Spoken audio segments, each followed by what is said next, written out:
وجعلنا للمتقين إماما أولئك يجزون الغرفة بما صبروا ويلقون فيها تحية وسلاما خالدين فيها حسنة مستقرا ومقاما صدق الله العلي العظيم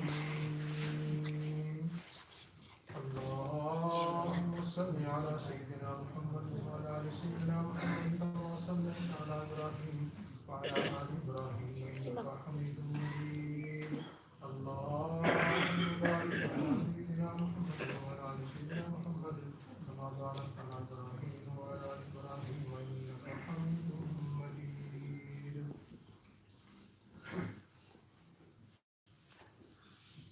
My respected elders,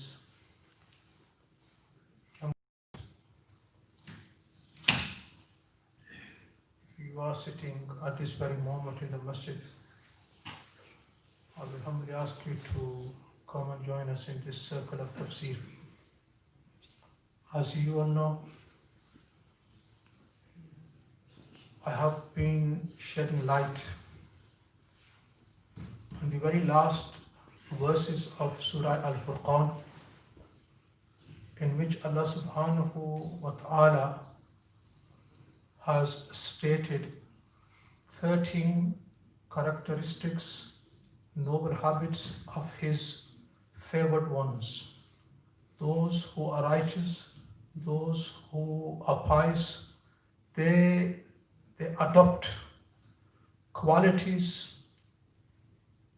and characteristics which Allah subhanahu wa ta'ala loves and which Allah subhanahu wa ta'ala has mentioned in His book Al-Quran.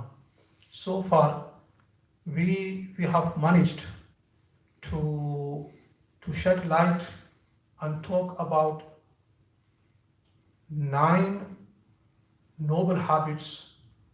Today, if Allah subhanahu wa ta'ala wills, we will mention the 10th, 11th, 12th and the 13th one, and we will conclude inshallah this topic in this gathering today if Allah subhanahu wa ta'ala wills. The 10th noble habit Allah subhanahu wa ta'ala mentions of His noble and of His good servants is وَالَّذِينَ لَا يَشْهَدُونَ الزُّورَ, those who do not witness falsehood. Remember, the biggest falsehood is to commit shirk with Allah subhanahu wa ta'ala and kufr. Thereafter comes all the acts of sin and lies. Now, in this verse, Allah subhanahu wa ta'ala is saying the righteous people never attend and never witness meetings of falsehood. Now, we need to know which type of meetings are meant in this verse, and this verse refers and relates to which meetings. Ibn Abbas radiallahu ta'ala anhu, he says this verse refers to the meetings, to the carnivals of infidels and non-believers. And other commentators, they say it refers to the concerts, music concerts and parties of dance and parties in which the alcohol is being drunk. So all these meetings and assemblies in which the lies is taking place, people are dancing, people are singing, and people are drinking alcohol, these are the meetings to which the verse is referring, that the God-fearing people never attend these meetings. This is the 10th noble habit of the God-fearing people. And then Allah subhanahu wa ta'ala mentions the 11th noble habit of the God-fearing ones is وَإِذَا مَرُّوا بِاللَّغْوِ مَرُّوا كِرَامًا. Allah subhanahu wa ta'ala says, first of all, they never intentionally attend the gatherings of music, the gatherings and the meetings of lies, if by chance happens that they come across these meetings. What do? They just pass by, with dignity. What does it mean with dignity? When they pass by these assemblies and these gatherings in which the music is taking place, in which the people are drinking alcohol or dancing, and somehow by chance, accidentally, they pass by. They don't stop there, they just walk away with dignity, which means when they are passing by and they're walking away from these gatherings, they never think themselves superior at that very moment. They thank Allah subhanahu wa ta'ala, Allah, you saved us from these meetings. They pass by and they never think the people who are in those meetings, they never think of them very low, and they never think themselves very high and superior, but they just pass by from there and they don't stop there. Ibn Masud radiallahu ta'ala on one occasion, he came across such meeting and he never stopped and he just walked away. When the Prophet sallallahu alaihi wasallam learned about it, that Ibn Masud accidentally, by chance, he passed by this gathering, he just passed by, he just walked away, never stopped there. He said Ibn Masud has become dignified. He just passed by, he never stopped there. So therefore, the noble habit of the God-fearing is intentionally, knowingly, they never go to these meetings. If by chance they pass by, they just pass by, they just don't stop there, they don't stop and look, but they just walk away from there. And then Allah subhanahu wa ta'ala is mentioning the 12th noble habit of these people is وَالَّذِينَ, and Allah subhanahu wa ta'ala is saying وَالَّذِينَ إِذَا ذُكِّرُوا بِآيَاتِ رَبِّهِمْ لَمْ يَخِرُّوا عَلَيْهَا صُمًّا وَعُمْيَانًا. Allah subhanahu wa ta'ala is saying the God-fearing people, when they are reminded of Akhirah, and when the verses of Allah subhanahu wa ta'ala are recited to them, they do not fall on them. They do not fall on them like the deaf and like the blind ones. What does it mean? You need to know the meaning of this verse. When they are reminded, when the verses of the Quran are recited to them, they never fall to them like the blind ones and like the deaf ones. What does it mean? Meaning is, when they are sitting in these gatherings, and when they are listening to the verses of the Quran, and when they are listening to the commentary of the Quran, they afterwards try and attempt to act upon it. They don't act like the ignorant people that they listen to it and then they just ignore it. No, they don't ignore it with the intention of acting upon the verses. They sit in the gatherings and then later on they try to act upon these verses of the Quran. This is what it means, that the God-fearing people, they never act like ignorant people. They never act like deaf. Meaning that when they sit, their intention is that we will act upon these verses. This is one meaning. And the second meaning is they do not fall at them. It means that they don't only read the translation of the Quran and then they pick the meaning themselves. The verse could mean this or the verse could mean that. No, they don't pick the meaning themselves, but they only refer it to the meanings which have been explained by Prophet sallallahu alaihi wasallam, by Sahaba Ikram, and by the student of the Sahaba Ikram. The sources are the Quran and the sources are the Sahaba Ikram. They go through these sources and then they learn the commentary and the explanation of the Quran. They never try to understand the Quran themselves, by just self-study. They study the Quran themselves, and they just by the translation they take the meaning out of the meaning out of the verse, which is totally wrong. A person by just reading the meaning and he takes the meaning out, and by reading just the verse and then he takes the meaning.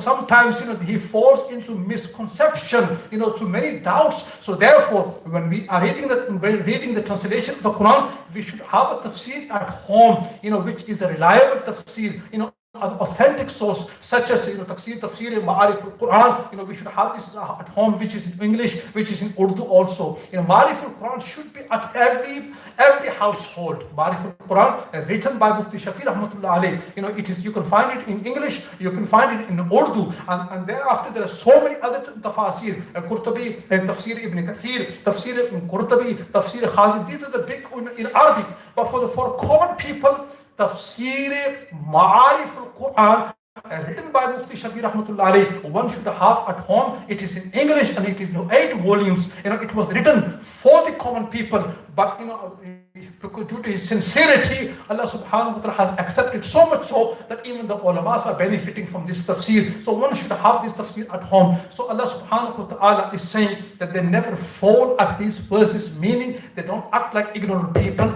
or they don't just read the translation and take the meanings out from themselves, but they refer it to the sources which are reliable. Now and then Allah subhanahu wa ta'ala, the last, the 13th noble habit of these people Allah is mentioning, which is, I need to tell you today, it's very important, listen carefully. Allah is saying, يَقُولُونَ رَبَّنَا هَبْ لَنَا مِنْ أَزْوَاجِنَا وَذُرِّيَّاتِنَا قُرَّةَ أَعْيُنٍ وَاجْعَلْنَا لِلْمُتَّقِينَ إِمَامًا. This is the verse, and this is the dua Allah told us.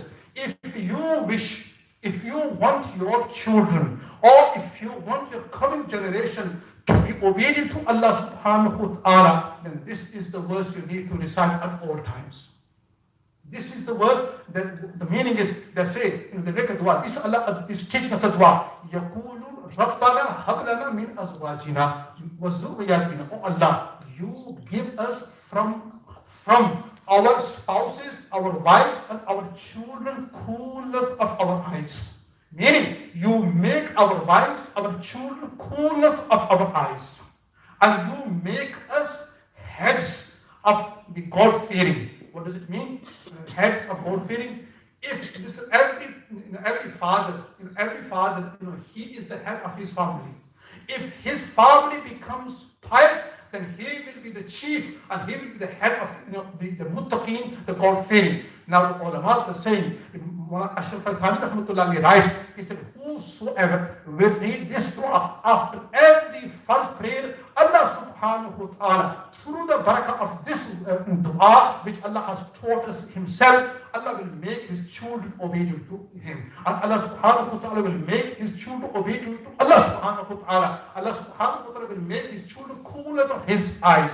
Now everybody today, parents are complaining, our children are not listening to us. Parents are complaining at home, my sons and my daughters are fighting with one another. If you want your children not to fight with one another, and not to be aggressive with one another, and not to be aggressive to yourself as parents, then this is the dua. This is so effective dua that whosoever read this regularly, Allah subhanahu wa ta'ala showed him the barakah of this dua. So therefore, one should read this dua at all times. You should learn this dua. This dua is in Surah Al-Furqan, or ayat number 74. All time, especially after first prayer, and then you should learn it, and you should be, while you're walking, while you're sitting, while you're working, this dua should be on your tongues. Allah subhanahu wa ta'ala, whosoever read this dua regularly, Allah subhanahu wa ta'ala made his children,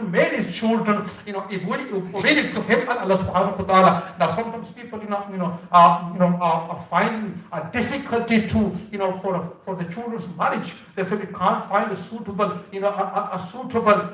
wife, our son, or we can't, our son, or for our daughter, we can't find a husband, we can't find a rishta. Now this is the dua. This is the dua. If somebody reads this dua, Allah subhanahu wa ta'ala will remove all the obstacles. Allah subhanahu wa ta'ala will open the doors. And if a children are fighting with one another, this is the dua. If a child doesn't listen to you, this is the dua. If you want your child to read the 5 daily prayers, this is the dua. If you want the child to stay away from the bad habit, this is the dua to read. You read this dua, and then you will see with your own eyes the barakah of this, of this verse that Allah subhanahu wa ta'ala. You will see with your own eyes. Your children will become obedient to you. They will become obedient to Allah. They will become obedient to Rasulullah. Not only your children, even generations after generation will come. They will be obedient to Allah subhanahu wa ta'ala. So this is the dua we need to read. We need to make a dua. A person needs to make an effort, in order to bring his children on the right track. One of the effort is that we make a dua for our children. And here is the dua which Allah subhanahu wa ta'ala taught us that we should make dua, this dua to Allah subhanahu wa ta'ala for the well-being of our children. And then at the very end, Allah subhanahu wa ta'ala is saying, Allah subhanahu wa ta'ala is saying, these people who will adopt these 13 habits and noble habits, Allah subhanahu wa ta'ala will reward them with high place in paradise. What is a ghurfa? Ghurfa, the literal meaning of ghurfa is upper story, the upper portion of a building. Now in Jannat, Allah subhanahu wa ta'ala will grant these people who will have these noble habits, Allah subhanahu wa ta'ala will grant them the houses in the upper portion of paradise. And these these chambers and these houses and palaces will look to those who will be in the lower portion of Jannat like stars. They will look up to them, they will be like stars. And Prophet sallallahu alaihi wasallam is one hadith, he says, there are houses in paradise. There are houses in paradise. Their interior can be seen from outside, and the exterior can be seen from inside. And the companion asked the Prophet of Allah, who are they for? You know what he said? He said, they are for the one. They are for the one who stays awake at night, meaning who offers the tahajjud while others are sleeping. Number two, they are the one for the one who greets every Muslim, and they are the one for the one who feeds the poor. They are for them. These and the last one, they are the one for the one whose speech and whose talk is clean and soft. Who talks to people very softly, who greets every Muslim, and who feeds the poor, and at night he is praying while other people are sleeping. He will go into these palaces and he will go into these houses. So Allah subhanahu wa ta'ala says, وَيُلَقَّوْنَ فِيهَا تَحِيَّةٌ وَالسَّلَامَةٌ, and these people will be received in Jannah. They will be received in Jannah with eternal peace and praise. Meaning, the angels will come and give them salam. Allah subhanahu wa ta'ala will give them salam, and the angels will give them salam. خَالِدِينَ فِيهَا. Allah subhanahu wa ta'ala says they will live there forever and ever. Make it one, Allah subhanahu wa ta'ala give us the tawfiq to adopt these habits. Just before I finish, one masla, just to before you said, the masla is, not many people are aware of this. When you are standing in the prayer, if somebody laughs loudly in the prayer, his wuzu will break. Some people, they don't know this masala, and they laugh, sometimes, especially our young ones, sometimes, one is in the prayer and another is not in the prayer, he says something, the one who's in the prayer, he laughs loudly, so loudly he can hear himself. If you laugh so loud you heard yourself, then the wuzu will break. Not only the prayer, the wuzu will break, you have to go break wuzu, you have to restart your prayer.